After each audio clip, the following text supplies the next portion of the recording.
क्या हाल है दोस्तों, जबरदस्त गर्मा गर्म खबरों का माहौल है भाई। बहुत मजा आने वाला है। जल्दी जल्दी खबरें आ गई थी तो सोचा है टाइम वेस्ट क्यों करना, फटाफट से टेक न्यूज़ ही दे देते है ना। एंजॉय करिए, सपोर्ट करिए हमेशा की तरह। बहुत बहुत प्यार दिया आप लोगों ने। जो लोग नए हैं, सब्सक्राइब नहीं किए हैं, फर्स्ट टाइम देख रहे हैं, और जो बहुत टाइम से देख रहे सब्सक्राइब नहीं कर रहे हैं, तो भाई प्लीज़ कर लीजिए, सपोर्ट करिए। आप लोगों से मांगने में मुझे कोई शर्म नहीं आती है। लाइक शेयर करिए, अच्छे अच्छे शॉर्ट्स हम लोग डाल रहे हैं, आप उस पर एक्टिव रहना, बहुत मज़ा आने वाली है। बहुत कंटेंट उसके लिए बना के रखा है। एक स्पॉइलर दे देता हूँ, मतलब टोटल हमने 20 से 25 शॉर्ट्स एडवांस में क्रिएट करके रखा है। मतलब आइडियाज़ है, क्रिएट नहीं हुआ वरना वो पुराने हो जाएंगे। आइडियाज़ है जो बहुत मज़ा आने वाला है। खूब सारा प्यार बना के रखिए। फटाफट से आज की लेक्चर शुरू करते हैं। पहली खबर की शुरुआत करते हैं नेटफ्लिक्स से। आपको पता है दोस्तों, इंडिया में तो नेटफ्लिक्स जोरों शोरों में चल रहा है, लेकिन यूएस के अंदर हाल ही में नेटफ्लिक्स का ना पंगा हो गया। नेटफ्लिक्स जो है वहाँ पर बच्चों के कुछ शोज़ है, उनमें ट्रांसजेंडर जैसी चीज़ें जो है वो प्रमोट कर रहा है, एनकरेज कर रहा है। तो इस तरीके की वजह से यूएस के अंदर काफ़ी हल्ला बोल गया और मेजॉरिटी ऑफ द लोगों ने जो है नेटफ्लिक्स को कैंसिल, उनके सब्सक्रिप्शन को कैंसिल करना शुरू कर दिया और नेटफ्लिक्स के बैन के नारे लगाने शुरू कर दिए।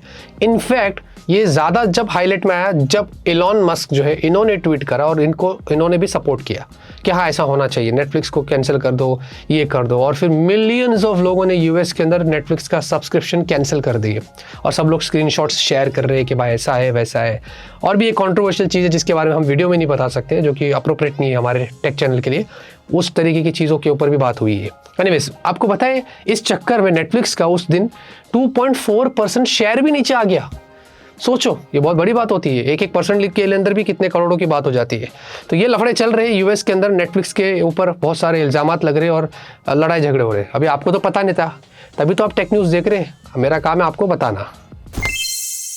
लावा अग्नि 4, भाई इतनी अच्छी खबर आप लोगों के लिए लेके आ गया हूँ। अगर आप लावा के फोन्स में इंटरेस्टेड है तो भाई लावा अग्नि 4 फाइनली ऑफिशियल हो गया है।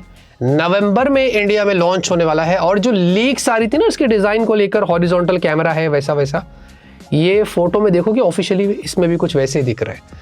तो वो लीक्स मतलब सही थी। यानी कि अब लावा अग्नि 4 इंडिया में नवंबर के महीने में लॉन्च होने वाला है। ये ऑफिशियली ब्रांड की तरफ से कंफर्मेशन आ गया है। अब वेट करते देखते कि लावा इस फ़ोन को लेकर क्या खास करता है, सॉफ्टवेयर में कितने इंप्रूवमेंट्स करता है, एआई फीचर्स। अभी मैंने बीच में एक बहुत बड़ा फीडबैक दिया लावा से, मुझे अच्छा लगा। लावा एज ए ब्रांड बहुत अच्छा काम कर रही है। तो कभी कभी हम पर्सनली भी ब्रांड को अप्रोच करके उनको फीडबैक्स देते हैं कि आप कैसे इंप्रूव कर सकते हैं। मुझे अच्छा लगता है कि हम इतने पुराने क्रिएटर है तो ब्रांड हमें उतना इंपॉर्टेंस भी देती है। सिर्फ ये नहीं, हमने बहुत सारे ब्रांड्स को पर्सनली फीडबैक दिया है। ये सिर्फ आप लोगों के लिए, ताकि आपको अच्छी चीज़ें मिले और ब्रांड कुछ अच्छा काम करे। ये हम करते रहते हैं। मोटोरोला एज 70, अभी तो इस साल तो आना मुश्किल है, अगले साल ही होगा, लेकिन मोटोरोला एज 70 जो है, इसके यहाँ पर कुछ फर्स्ट लुक सामने निकल कर आ चुके हैं। वही सेम एक मोटोरोला मोनोपोली या मोनोटोनी जो भी आप बोल सकते हैं, फॉलो कर रहा है। एक जैसी डिज़ाइन आपको मोटोरोला की फ़ोन्स में मिल रही है। तो एज 70 भी कुछ वैसे ही दिख रहा है। ज़्यादा इसके अलावा इसके बारे में कुछ खास पता है नहीं। और ये भी प्रॉब्ली अराउंड वही रेंज में जो मोटोरोला एज 60 आया है, उसी रेंज में हमें देखने को मिल सकता है। तो एज 70 की कुछ थोड़ी अर्ली लुक्स आपको मैं दिखा रहा हूँ, ऐसे हो सकता है। बाकी उसके अलावा भी झूठ तो बोलूंगा नहीं। जब कुछ नहीं पता है तो काहे को मैं कुछ 4 बात आगे लगाऊं। टाटा वालों ने भाई यहां पर एक बहुत बड़ा काम कर लिया है। उन्होंने बीएसएनएल के साथ पार्टनरशिप किया है और उसके साथ मिलकर पूरे इंडिया में नेशन वाइड ई सिम की सर्विस यहाँ पर वो देने वाला है। मतलब आपके फ़ोन में अगर फिजिकल सिम है तो उसके साथ में अगर आपको ई सिम यूज़ करना है तो यहाँ पर टाटा ने बीएसएनएल के साथ पार्टनरशिप किया है। मतलब बीएसएनएल को पूरा बैक जो हो रहा है, जो बैकअप हो रहा है, वो टाटा का मिलेगा। सिम तो बीएसएनएल का ही रहेगा, टाटा वाले का सिम नहीं है। मैं बहुत खुश हो गया था सुन के, लेकिन वैसी कुछ यहाँ पर खबर निकल कर आ रही है। तो ये सारी चीज़ें यहाँ पर हो रही है। और इनफैक्ट ये कोई पहली बार नहीं है बीएसएनएल का ई सिम। आई थिंक अगस्त में तमिलनाडु में कहीं पर तो बीएसएनएल ने ई सिम सर्विस लाया था वैसे। तो खैर अभी एक नई तरीके की चीज़ों पर वो काम कर रहे हैं और भी इसके साथ मिलकर बहुत सारे और चीज़ों पर भी इनका बड़ा प्रोजेक्ट है। क्या उसको छोड़ो, ई सिम की बात हो रही है, बीएसएनएल की कुछ ई सिम सभी। अरे भाई नेटवर्क इंप्रूव करो, ई सिम का क्या करेंगे। इक्वल एआई दोस्तों एक बड़ी ऑर्गेनाइजेशन है जो एआई के अंदर बहुत सारी कंपनीज को हेल्प करती है। और इन्होंने यहाँ पर एक बहुत ही अच्छी सर्विस इंडिया में लॉन्च कर दिया है। फिलहाल के लिए दिल्ली में है, उसके बाद मुंबई, हैदराबाद, ये सब जगह पर अवेलेबल हो जाएगा। बेसिकली कॉलिंग असिस्ट जैसी फीचर दिया है जो सारा एआई के जरिए काम करेगा। इसमें मतलब क्या करेगा, ये आपके बिहाफ में कॉल को आंसर भी कर सकता है, कॉल फिल्टर करेगा, अगर स्पैम कॉल से तो वो ब्लॉक करेगा। ये हिंदी, इंग्लिश या हिंग्लिश जो है उसमें भी यहाँ पर काम करता है। 94% स्पैम डिटेक्शन एक्यूरेसी है और उसके अलावा यहाँ पर 10,000 यूजर्स पहले यहाँ पर टेस्ट कर पाएंगे इसको दिल्ली के अंदर, फिर धीरे धीरे सब जगह अवेलेबल होगा। अभी जैसे कि ट्रू कॉलर है, तो भाई देखिए ट्रू कॉलर के ज़्यादा राइवल्स नहीं थे, बाय डिफॉल्ट कंपनीज दे देती थी। ये डेडिकेटेड राइवल बन के आ रहा है ट्रू कॉलर का। अब देखते हैं कि ये ट्रू कॉलर को पछाड़ सकता है कि नहीं। ये जब मैं यूज़ करूँगा, आपको अभी तो मुंबई में ना, अभी तो आया नहीं मेरे पास, दिल्ली वालों यूज़ करके बताना कि आपको कैसा लगा है।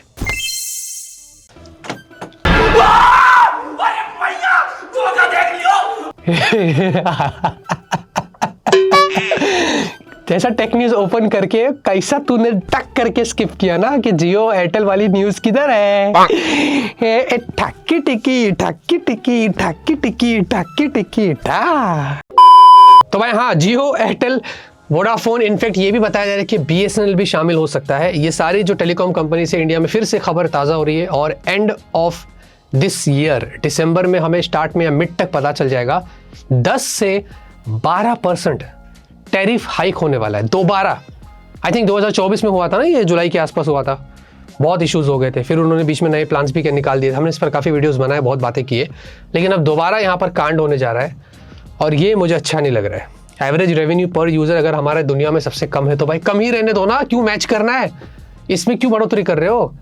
और भाई जो बेचारे जो ऐसे लोग हैं जो अफोर्ड नहीं कर सकते, 150-200 रुपये उनके लिए बहुत सही होता है। अब 300-400 रुपये के रिचार्ज करेंगे। देखिए ये जो कर रहे हैं ना, ये डुओपोली जियो एयरटेल वगैरह, ये बहुत बुरा हो रहा है। पहले जियो ने हमें लालच दिया फ्री सिम कार्ड 2016 में, तभी एयरटेल और वोडाफोन लूट रहे थे, हमें लगा जियो ने हमारा भाई बहुत अच्छा काम कर लिया। अब जियो टॉप पे आ गया सबका फ़ायदा लेकर, तो जियो भी यही कर रहा है। समझ लो ये बहुत बड़ा गेम है। तो मुझे पता नहीं है कहाँ तक जाएगा और इसके ऊपर क्या कर सकते हैं।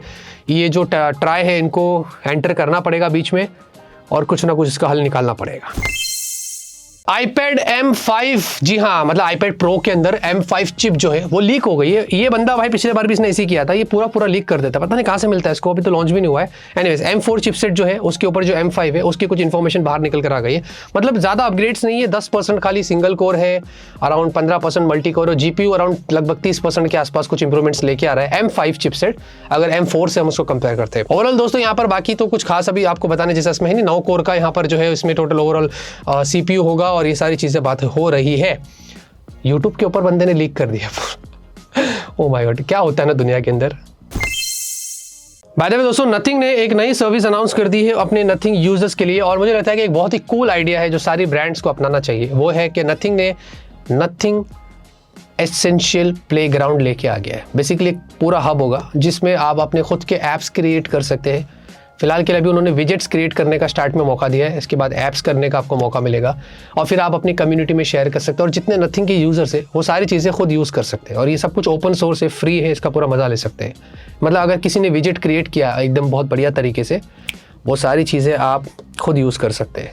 किसी ने ऐप क्रिएट किया है वो आप खुद यूज़ कर सकते हैं, आप खुद भी कर सकते हैं और उसकी फाइल्स को अवेलेबल कर सकते हैं। तो ये पूरा नथिंग कम्युनिटी को और एनलार्ज करने के लिए ये काम हुआ है। मुझे लगता है कि दूसरी जितनी भी ब्रांड्स हैं ना, उन सबको ऐसा ही कुछ एक ऐसा फीचर लेके आना चाहिए अपने फ़ोन में जिससे लोग कनेक्टेड रहे, कुछ क्रिएटिविटी हो। पहले सब ये कस्टम्स रॉम्स में होता था, आपको याद होगा, अब इसमें स्टार्ट कर दिया है नथिंग है। और हाँ, साथ ही साथ नथिंग का 4A जो है दोस्तों, ये कुछ ऑनलाइन लिस्ट हुआ है जिसके अंदर मॉडल नंबर आ रहा है, उससे स्पेक्यूलेट किया जा रहा है कि ये नथिंग की 4A सीरीज हो सकती है। तो 4A, 4A Pro बेसिकली अब नथिंग 4A सीरीज इस साल तो आने नहीं वाली है, अगले साल ही होगा, मतलब मार्च अप्रैल के आसपास, लेकिन अभी से ही लीक्स आना शुरू हो गई। तो देखते हैं नथिंग वाले 4A सीरीज में अगर बैटरी को इस बार इंप्रूव करते, क्योंकि बैटरी एक बहुत बड़ा प्रॉब्लम है, बाकी सब सही है। आज की न्यूज़ खत्म होती है, मैं करता हूँ आपको आज की पसंद आई, लाइक करिए और हमेशा खुश रहिए, मुस्कुराते रहिए, हंसते रहिए।